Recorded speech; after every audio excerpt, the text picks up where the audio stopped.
इस एडिटोरियल को समझने के लिए सबसे पहले पृष्ठभूमि समझते हैं कि भाई बैकग्राउंड क्या है ना, किस बात पे ये एडिटोरियल आधारित है। तो देखो, कुछ बैंक ऐसे हैं जिनकी की फाइनेंशियल कंडीशन, आर्थिक हालात बहुत ख़राब है। अब उन बैंक्स में कई व्यक्तियों ने क्या कर रखा है, पैसा डिपॉजिट कर रखा है। तो उन व्यक्तियों को वो पैसा वापस नहीं मिल पा रहा। तो सरकार ने क्या किया है कि भाई डिपॉजिट से जुड़े हुए जो कानून है ना हमारे पास, कि भाई जो पैसा बैंक में डिपॉजिट किया जाता है ना, जो एकदम सुरक्षित पैसा होता है आपका, उससे जुड़े हुए जो कानून है उनमें कुछ चेंज करने जा रही है सरकार। तो उनके माध्यम से क्या होगा कि जो व्यक्ति है ना, उन्हें जल्द से जल्द उनका पैसा मिल पाएगा। इस संबंध में इस एडिटोरियल में हम बात करेंगे। तो देखो, टाइटल देखते हैं इसका, पैच वर्क प्रोग्रेस। देखो, पैच वर्क किसे बोलते हैं? एक कपड़ा आप तैयार करते हो ना, छोटे छोटे कपड़ों को जोड़ जोड़ कर, है ना, तो उसको बोलते हैं पैच वर्क। पैच वर्क का मतलब ये होता है ना, यहाँ तो हमने कपड़े का कहा, दूसरा मतलब आप पैच वर्क का होता है कि कई चीज़ों का एक मिश्रण। तो पैच वर्क प्रोग्रेस। तो यहाँ पे हम बात करने वाले हैं कि भाई ये जो कानून में संशोधन किया जा रहा है ना, तो कई छोटी छोटी बातें हैं जिनमें सुधार करते हुए, है ना, छोटे छोटे चेंजेस हैं, उनको मिला के कोई बड़ा सुधार किया जा रहा है। ये मतलब इस पर प्रोग्रेस, इस पर काम जारी है ना। तो patchwork progress. Move to hasten. Hasten का मतलब होता है किसी चीज़ में तेजी लाना। Insured bank deposit. इंश्योर का मतलब है जिसका आपने बीमा किया हुआ है ना, जिसको आपने एकदम सुरक्षित किया हुआ है बैंक में, एक तरीके से बीमा के रूप में आपने जमा करा रखा है। Insured bank deposits. Repayment. Repayment का मतलब होता है पुनः भुगतान, कि भाई आपने बैंक में जमा किया, अब बैंक जो है कुछ समय बाद, है ना, आपका उस एक पर्टिकुलर टाइम पीरियड के बाद में आपको पुनः भुगतान करेगा, इसको हम बोलेंगे repayment. Need not have taken this long. इतना समय नहीं लगना था। Need not have taken this long, इतना लंबा समय नहीं लगना था। एडिटोरियल कहता है कि भाई ये जो कदम उठाया गया है, इंश्योर्ड बैंक डिपॉजिट, कि भाई बीमा के रूप में जो पैसा सुरक्षित तरीके से बैंक में जमा किया जाता है, उसको रीपे करने में, है ना, कि भाई जिस व्यक्ति ने जमा किया है उसे रीपे किया जाए, है ना। तो एक तरीके से ये कदम जो है बहुत पहले उठा लेना चाहिए था, इसमें इतना टाइम नहीं लगना था। The government hopes to ring in. देखो, रिंग इन का मतलब होता है किसी भी चीज़ की आप शुरुआत करना चाहते हो ना, मतलब किसी भी चीज़ को सेलिब्रेट करना, किसी भी चीज़ की शुरुआत को सेलिब्रेट करना। जैसे न्यू ईयर आने वाला है, तो न्यू ईयर की शुरुआत को आप सेलिब्रेट करो। तो यहाँ रिंग इन से मतलब है कि भाई सरकार किस चीज़ की शुरुआत करने जा रही है, फ्रेश चेंजेस की, है ना, कुछ नए बदलाव करने जा रही है सरकार, ऐसी उम्मीद है। तो किस में बदलाव करने जा रही है सरकार? 1961 डिपॉजिट इंश्योरेंस, है ना, and credit guarantee corporation law. एक कानून है हमारे पास, है ना, 1961 डिपॉजिट इंश्योरेंस, कि भाई जो भी आपने पैसा डिपॉजिट किया हुआ है ना, उसके इंश्योरेंस की गारंटी दी जाती है। उसके तहत क्रेडिट गारंटी, कि भाई जो भी पैसा आप जमा करते हो उसकी आपको गारंटी मिलती है ना। तो ये जो कानून है, इसमें सरकार कुछ चेंजेस करना जा रही है। कब?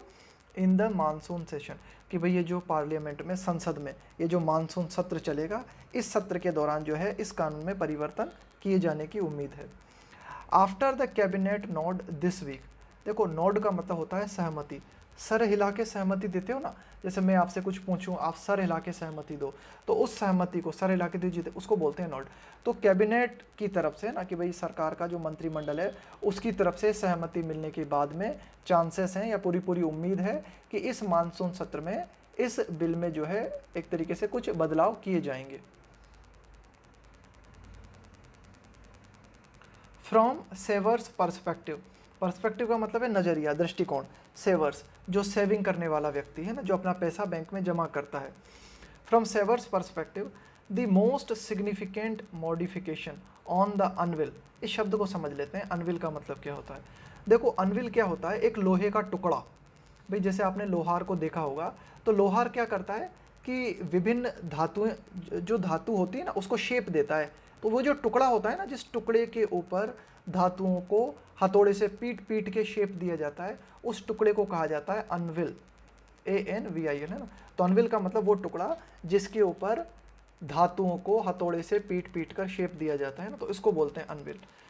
तो एडिटोरियल क्या कहता है कि मोस्ट सिग्निफिकेंट का मतलब है महत्वपूर्ण, मॉडिफिकेशन का मतलब है बदलाव, परिवर्तन, कि भाई जो सेविंग करने वाला व्यक्ति है उसके दृष्टिकोण से अगर हम देखें, तो जो सर्वाधिक महत्वपूर्ण बदलाव अनविल पे है, मतलब जो सर्वाधिक महत्वपूर्ण बदलाव होने वाले हैं। थोड़ा सा प्रतीकात्मक रूप में कही गई है ये बात, है ना, कि भाई जो जैसे आप क्या करते हो, यहाँ पे विभिन्न तरह की लोहे की धातुओं को लाके उनको आप चेंज करते हो, तो इसी तरह से चेंज होगा, है ना, मतलब। और जो सर्वाधिक महत्वपूर्ण चेंज अनविल पे रखा हुआ है वो क्या है, is a 90-day deadline for the corporation, DICGC, है ना। ये कॉरपोरेशन जो होती है ना, ये ही खास करके जिम्मेदार होती है आपने जो डिपॉजिट किया है बैंक में उसे रिटर्न करने के लिए, है ना। तो एक डेडलाइन का मतलब होता है एक समय सीमा निर्धारित कर देना, है ना, एकदम समय सीमा निर्धारित कर देना। तो एक टाइम लिमिट निर्धारित कर दी गई है 90 दिनों की, कि भाई 90 दिनों के भीतर जो है आपको क्या करना होगा, सेवर्स का पैसा लौटाना होगा, है ना। तो ये सबसे, मतलब कई सारे बदलाव किए जाएंगे, कई सारे बदलाव अनविल पे रखे हुए, लेकिन उनमें सबसे महत्वपूर्ण बदलाव जो अनविल पे है, यानी कि ये जो बदलाव होना है ये काफ़ी महत्वपूर्ण है। टू रेमिट, यहाँ पे रेमिट का मतलब है एक तरीके से रुपया भेजना, है ना, रुपया वापस देना। To remit the insured deposit, insured का मतलब है जिसका बीमा किया हुआ है, जो सुरक्षित राशि है, डिपॉजिट, है ना, of customers in troubled bank. Troubled banks का मतलब है ऐसे बैंक्स जो कि परेशानी की हालत में, है ना, फाइनेंशियली, यानी कि जिन बैंक्स की हालत आर्थिक रूप से कमज़ोर है, उन बैंक्स में अगर पैसा व्यक्तियों का है तो उस बैंक को लौटाने का काम जो है एक तरीके से DICGC का है, इस एक कॉरपोरेशन होती है इसका है, और उसके लिए टाइम लिमिट निर्धारित की गई है कि भाई 90 डेज़ के भीतर 90 दिनों के भीतर व्यक्तियों का पैसा लौटाया जाए। एज पर द प्लान, भाई नए प्लान के अनुसार, नई योजना के अनुसार, वंस द RBI, भाई जो भी हमारे पास प्लान है ना, जो भी योजना है उसके अनुसार क्या है, इम्पोज का मतलब है ज़बरदस्ती किसी को किसी चीज थोपना, इम्पोज का मतलब होता है थोपना। कर्व का मतलब होता है एक तरीके से कंट्रोल, नियंत्रण, on a bank. Once the RBI imposes curbs on a bank, कि भाई एक बार जब RBI किसी बैंक के ऊपर नियंत्रण लागू कर देती है ना, RBI जब किसी बैंक के ऊपर नियंत्रण, कई तरह के नियंत्रण लागू कर देती है, तो the clock will start ticking as per the plan, है ना। Once the RBI imposes curbs on a bank, कि भाई मतलब प्लान के अनुसार एक बार जब RBI जो है किसी बैंक के ऊपर कई तरह के नियंत्रण लागू कर देती है, तो क्लॉक विल स्टार्ट टिकिंग, तो घड़ी टिकिंग का मतलब क्या है, टिक टिक करना, घड़ी टिक टिक करती है ना, जैसे टाइम बॉम्ब फटने वाला है तो टिक टिक टिक टिक, है ना, उल्टी गिनती स्टार्ट हो जाती है, इसी तरह से मतलब घड़ी शुरू हो जाएगी ना एकदम। And by the 91st day, और फिर ये मतलब 90 दिनों की समय सीमा है, तो फिर 91st डे, है ना, या तो 91 दिन और देयर अबाउट्स का मतलब है उसके आसपास, या तो 91 दिन या फिर 91 दिन के आसपास। अकाउंट होल्डर्स, कि जिन भी व्यक्तियों का खाता है ना बैंक में, जिन्होंने पैसा जमा करा रखा है, विल गेट देयर आउटस्टैंडिंग, यहाँ आउटस्टैंडिंग का मतलब है बकाया बैलेंस, है ना, उनको जो है अपना बकाया बैलेंस मिल जाएगा, मतलब उल्टी गिनती चालू हो जाएगी, मतलब जैसे एक बार ये प्लान एक तरीके से सेट हुआ, है ना, और वो जो अकाउंट होल्डर्स है जिनका पैसा जमा है, उनको उनकी बकाया राशि या तो 91 दिन या फिर 92-93, मतलब उसके आसपास जो है उनको बकाया राशि मिल जाएगी, है ना, बैलेंस बैक, वो उनको वापस मिल जाएगा। With a cap of ₹5 lakh, cap का मतलब है मैक्सिमम लिमिट, कि भाई मैक्सिमम 5 लाख रुपए तक का जिनका बकाया है ना वो उनको वापस मिल जाएगा। While finance minister Nirmala Sitharaman said, जबकि, है ना, एक और हमारी वित्त मंत्री निर्मला सीतारमन जो है उन्होंने क्या कहा है, this will not apply retrospectively, कि भाई ठीक है ये जो संशोधन किए जाएंगे कानून में, इसको रेट्रोस्पेक्टिवली लागू नहीं किया जाएगा। रेट्रोस्पेक्टिवली का मतलब होता है पश्चगामी। देखो पश्चगामी का मतलब क्या होता है, देखो ये जो स्पेक शब्द है ना, इस SPEC, इस स्पेक का मतलब होता है देखना, रूट वर्ड है, जैसे इंस्पेक्शन में भी INSPECTION, इंस्पेक्शन में भी स्पेक आता है ना, इंस्पेक्शन का मतलब क्या होता है, देखना, निरीक्षण करना, है ना, तो स्पेक इसमें भी आया। रेट्रो का मतलब होता है पीछे, रेट्रोस्पेक्टिवली का मतलब होता है पीछे देखते हुए, है ना, पश्चगामी, है ना। अब देखो रेट्रोस्पेक्टिवली का मतलब क्या होता है, जैसे मान लो वर्तमान समय में सरकार एक कानून लेके आती है और बोलती है कि जिनके भी 3 बच्चे हैं उन्हें सरकारी नौकरी नहीं मिलेगी, 1 2 3, जिनके भी 3 बच्चे हैं उनको सरकारी नौकरी नहीं मिलेगी, है ना। तो अब ये क्या, ये कानून रेट्रोस्पेक्टिवली लागू किया जाएगा? आप अगर ये पूछो कि भाई ये जो कानून सरकार लेके आई है कि जिनके 3 बच्चे हैं उनको सरकारी नौकरी नहीं मिलेगी, क्या इस कानून को रेट्रोस्पेक्टिवली लागू किया जाएगा? अगर इस कानून को रेट्रोस्पेक्टिवली लागू किया जाता है तो वे व्यक्ति जो कि सरकारी नौकरी कर रहे हैं और जिनके 3 बच्चे हैं उन्हें भी नौकरी से हटाना पड़ेगा। इसको बोला जाता है रेट्रोस्पेक्टिव इफेक्ट। तो यही कहा है वित्त मंत्री ने कि भाई ठीक है, ये वर्तमान में हम लागू करेंगे, इसको रेट्रोस्पेक्टिवली लागू नहीं करेंगे। शी डिड इंडिकेट, उन्होंने इस बात को भी इंडिकेट किया है ना, इस बात की ओर भी सूचित किया that this would apply to cases, कि भाई ये जो नए संशोधन होंगे वो उन केसेस में लागू होंगे ऑफ लैंडर्स, यहाँ लैंडर्स का मतलब है ऋणदाता, है ना, मतलब बैंकों के लिए कहा गया है ऋणदाता, ऑलरेडी अंडर अ मॉरेटोरियम। देखो मॉरेटोरियम का मतलब क्या होता है?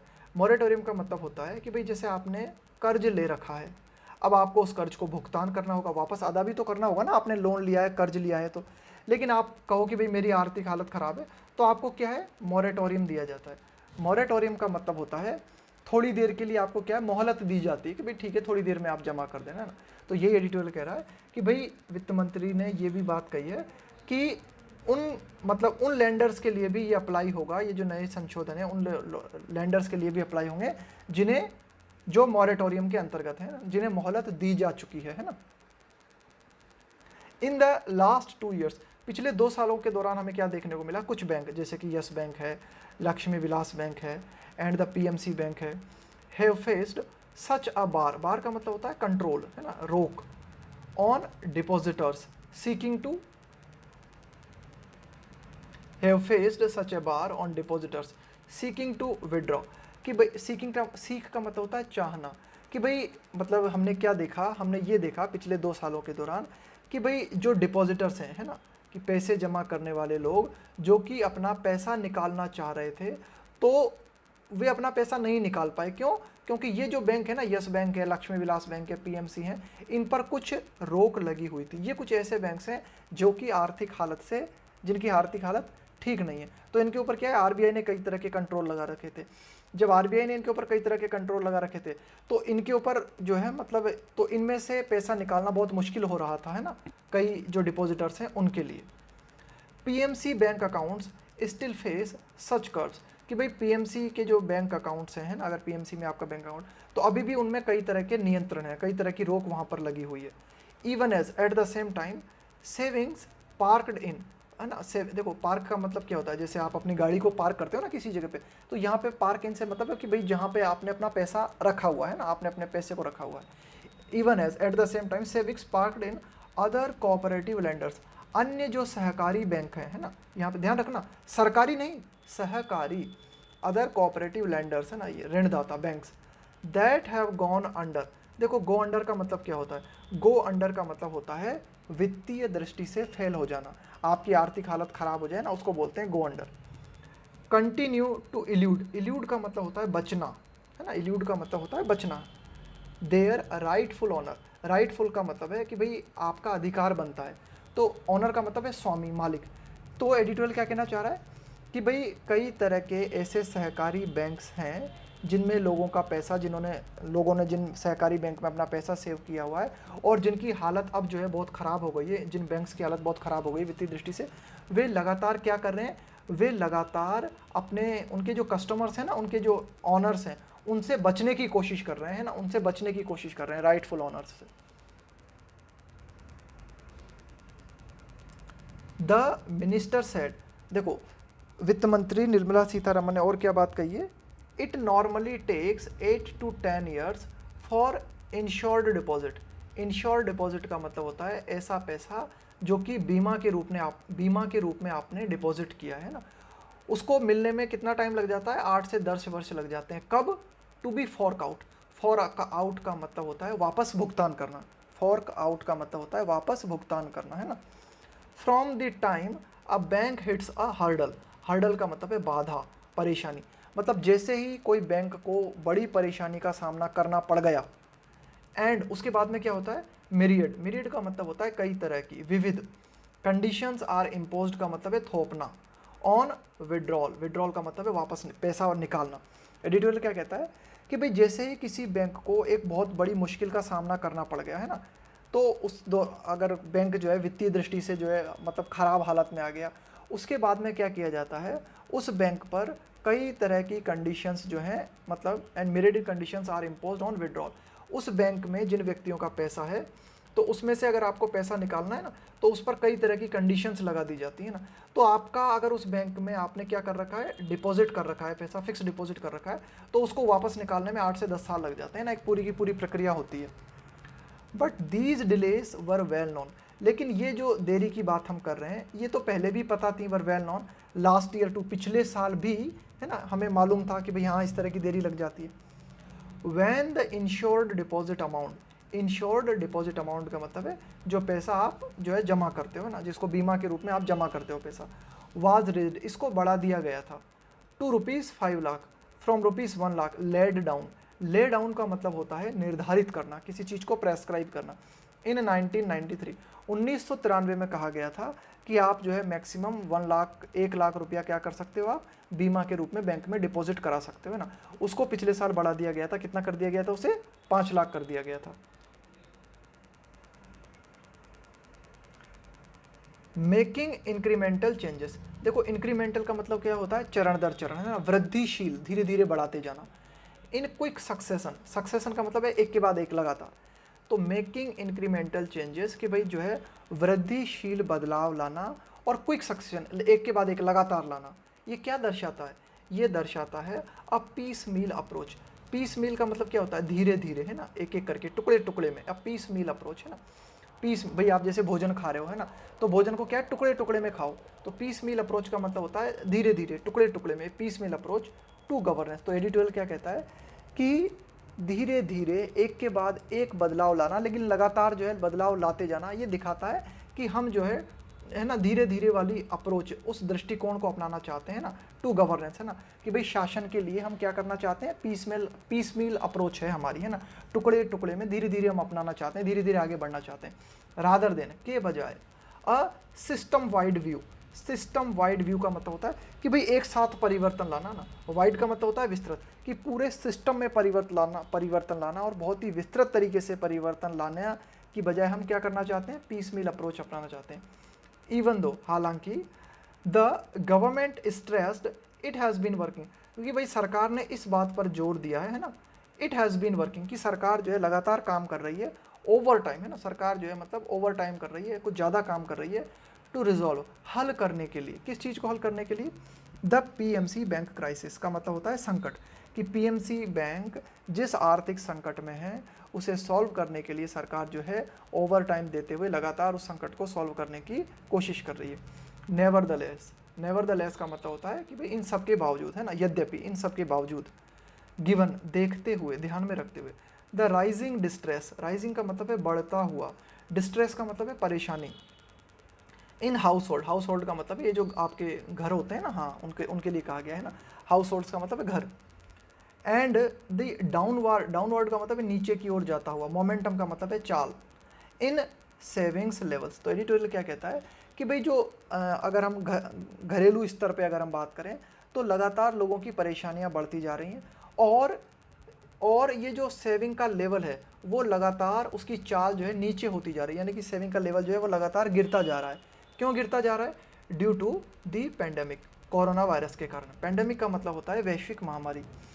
This change must be allowed, तो एडिटोरियल कहता है कि भाई ये जो बदलाव सरकार लेके आ रही है, इस बदलाव को जरूर अलाउ किया जाना चाहिए, इसे परमिशन दी जानी चाहिए, to make it through the din. Din का मतलब होता है शोर शराबा, हो हल्ला, इन पार्लियामेंट, कि पार्लियामेंट में शोर शराबा, हो हल्ले के बीच इस चेंज को जरूर पारित किया जाना चाहिए, इस बदलाव को जो है पास करना ही चाहिए। एज पर आरबीआई डेटा, कि भाई आरबीआई के आंकड़ों के अनुसार अगर हम बात करें है ना, तो 76.21 लाख करोड़ रुपीस और almost 51% of deposits are now insured, कि भाई बैंक्स में जितना भी पैसा जमा है ना, उनमें से 51% जो है इंश्योर्ड है, मतलब उस पर कोई दिक्कत नहीं है, आपको मिलेगा ही मिलेगा वो वापस है ना, वह एक तरीके से बीमे के रूप में सुरक्षित है। और कितना राशि है वो, 76.21 lakh crore. But 98.3% of all accounts have balances of ₹5 lakh और less, so they are fully insured. Editorial कहता है कि भाई 98% जो अकाउंट्स हैं बैंक में, उनमें ज़्यादातर कितना है, मतलब 5 लाख से कम रुपए हैं बैलेंस में है ना, तो एक तरीके से हम कह सकते हैं या 5 लाख हैं या 5 लाख से कम है, तो एक तरीके से वे पूरी तरीके से इंश्योर्ड है, पूरी तरीके से सुरक्षित है। This can be a source of renewed comfort है ना, रिन्यू का मतलब एक तरीके से पुनः किसी चीज़ को जो है नया जीवन देना है, रिन्यू करना किसी चीज़ को है ना, पुनः से जो है रिपेयर किसी चीज़ में जो है उसको एकदम नया कर देना किसी चीज़ को। Comfort for people in the banking system, कि भाई हमारे जो बैंकिंग सिस्टम में जो लोग काम कर रहे हैं उनके लिए एक बार फिर से ये नई राहत की बात हो सकती है। क्या नई राहत की बात हो सकती है? ग्रैपलिंग विथ, ग्रैपल विथ का मतलब होता है जूझना, संघर्ष करना। बैड लोन, देखो बैंकिंग सिस्टम के तहत जो लोग काम कर रहे हैं उनके ऊपर कई तरह की जिम्मेदारियां हैं, कई बातों से उनको जूझना पड़ रहा है। जैसे बैड लोन, बैड लोन का मतलब होता है कि बैंक्स ने व्यक्तियों को लोन दिया लेकिन व्यक्ति लोन को चुका नहीं रहे, अब वो बैंक के पास वो लोन जमा ही नहीं हो पा रहा, तो वो बैड लोन में चला जाता है धीरे धीरे ना। अब उसको वसूल करना है तो कैसे वसूल किया जाए उसे, है ना, वो बैड लोन में चला गया। ड्विंडलिंग डिपॉजिट्स, ड्विंडलिंग का मतलब है कम होता हुआ डिपॉजिट, कि बैंकों में जो राशि डिपॉजिट की जा रही है ना लोगों के द्वारा वो लगातार कम होती जा रही है। एंड अ स्टिल फ्लैजलिंग, स्टिल फ्लैजलिंग, फ्लैजलिंग का मतलब होता है अभी विकसित हालत में है ना, अभी भी अंडर डेवलप्ड है, अभी उभर रही है चीज़, पूरी तरीके से निर्मित नहीं हुई। इनसॉल्वेंसी फ्रेमवर्क, देखो एक शब्द होता है हमारे पास इनसॉल्वेंट, INSOLVENT, इनसॉल्वेंट का मतलब है दिवालिया। दिवालिया हम उस व्यक्ति को कहते हैं जिसने लोन लिया लेकिन अब वो लोन चुका नहीं पा रहा, उसने बोल दिया साहब मैं तो दिवालिया हो गया, मेरा तो दिवाला निकल गया, मेरे पास तो कुछ पैसा ही नहीं। अब जिसने अपने आप को इंसॉल्वेंट घोषित कर दिया तो अब उसके ऊपर जो लोन बकाया है उसको कैसे वसूला जाए, तो उसको वसूलने के लिए क्या किया गया है कि भाई जैसे उसके पास जो भी संपत्ति है उसको बैंक अपने कब्जे में ले किसी भी तरीके से, और क्या करेगी, है ना। तो फ्रेमवर्क का मतलब है एक तरीके से गाइडलाइंस। तो जो इंसॉल्वेंट जिसने अपने आप को करार दे दिया, तो इंसॉल्वेंसी फ्रेमवर्क जो बनाए गए हैं वे अभी पूरी तरीके से, आप कह सकते हो कि पूरी तरीके से अमल में नहीं आए हैं, उनके ऊपर अभी भी काम चल रहा है। स्टिल फ्लैजलिंग, अभी भी वे विकसित हो रहे हैं। इंसॉल्वेंसी को लेकर जो भी गाइडलाइंस हमने बनाई है उन पर अभी भी काम चल रहा है। लगातार ड्विंडलिंग डिपॉजिट्स, लगातार डिपॉजिट में जो है कमी आ रही है बैंक्स में, है ना। बैड लोन्स को रिकवर करने में जो है बैंकिंग के लोग जो है उन्हें बहुत ज़्यादा परेशानियों का समस्या करना पड़ रहा है। तो ये जो राहत है एक तरीके से, ये जो नए जो चेंजेस हैं ना, ये थोड़ी सी राहत की बात हो सकते हैं बैंकिंग सिस्टम में काम करने वाले लोगों के लिए। It is important for financial stability, कि भाई आर्थिक स्थिरता के लिए यह बात बहुत ज़रूरी है that people feel it is safer, कि लोगों को ये महसूस होना चाहिए कि भाई यह ज़्यादा सुरक्षित है। टू पार्क देयर मनी, है ना, पार्क देयर मनी का मतलब है कि अपनी मनी को कहाँ रखा जाए, बैंक में रखा जाए, बजाय देन स्टैश। स्टैश का मतलब होता है किसी सीक्रेट जगह पे छिपा देना। स्टेशिंग इट अंडर अ मैट्रेस, मतलब लोगों को ये महसूस होना चाहिए कि भाई पैसे को अपने गद्दे के नीचे छुपाने से बेहतर है पैसे को बैंक में रखा जाए। उसके लिए ज़रूरी है कि लोग सुरक्षित महसूस करें, है ना, और उसके लिए ज़रूरी है फाइनेंशियल स्टेबिलिटी, आर्थिक स्थिरता।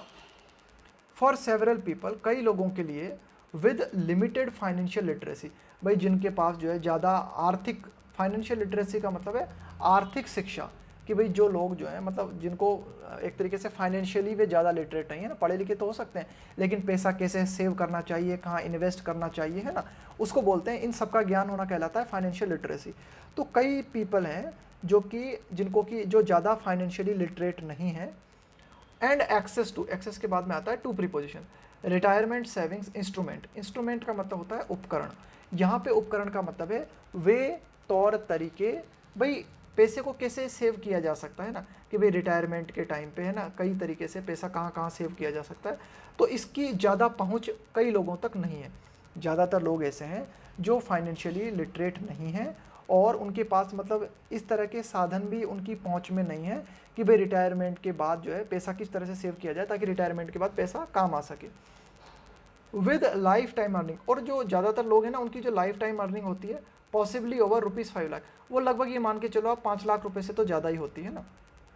With lifetime earnings parked in, तो वे उसे कहाँ पे सेव करते हैं, कहाँ पे जो है डिपॉजिट कर देते हैं उसे, इन अ नेबरहुड कोऑपरेटिव बैंक, उसे अपने पास के कोऑपरेटिव बैंक में, सहकारी बैंक में वे जमा करा देते हैं। This would still be a less than perfect outcome, हालांकि ये जो एक तरीके से पास के बैंक में जो जमा करा देना है ना, इसके माध्यम से क्या होगा, स्टिल भी, अब भी जो है उनको मतलब जितना परिणाम मिलना चाहिए ना, आउटकम का मतलब है नतीजा, परिणाम, मतलब भाई जितना उनको मतलब जो एक्सपेक्ट कर सकते हो आप, जितना ज़्यादा अच्छा नतीजा मिलना चाहिए ना उससे कम ही मिलेगा थोड़ा सा परिणाम, लेकिन उनके पास यही ऑप्शन होता है तो इसी को वे कर देते हैं।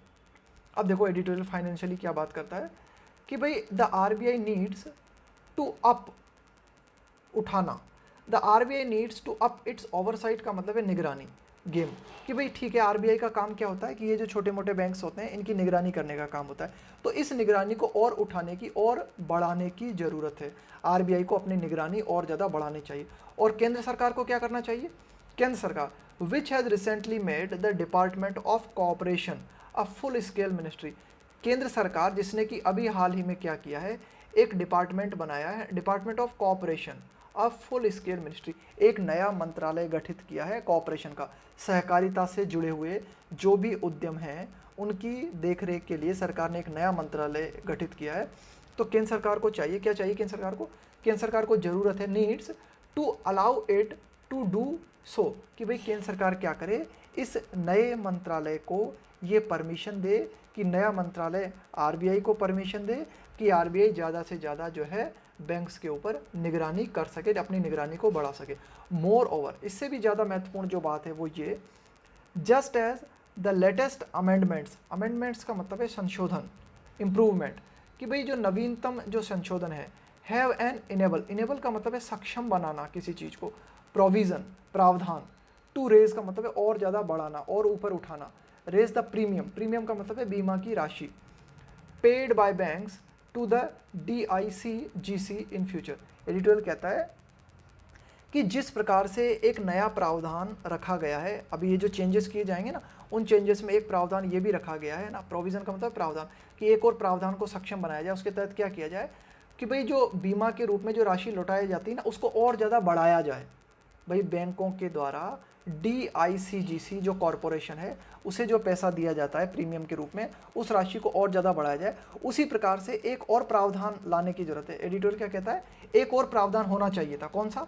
There should have been, should have plus been है ना, शुड हैव, और उसके साथ में जब आप वर्ब की थर्ड फॉर्म इस्तेमाल करते हो ना उसका मतलब है होना चाहिए था।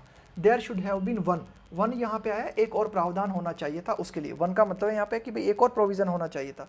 जिस तरह से एक प्रावधान ये रखा गया है, क्या प्रावधान रखा गया है कि बैंक्स के द्वारा जो प्रीमियम की राशि DICGC को दी जाती है उसमें और बढ़ोतरी होने की ज़रूरत है। उसी प्रकार से एक और प्रावधान होना चाहिए था और उस प्रावधान के तहत बढ़ाने की ज़रूरत थी, बढ़ाना चाहिए था। किस चीज़ को बढ़ाना चाहिए था?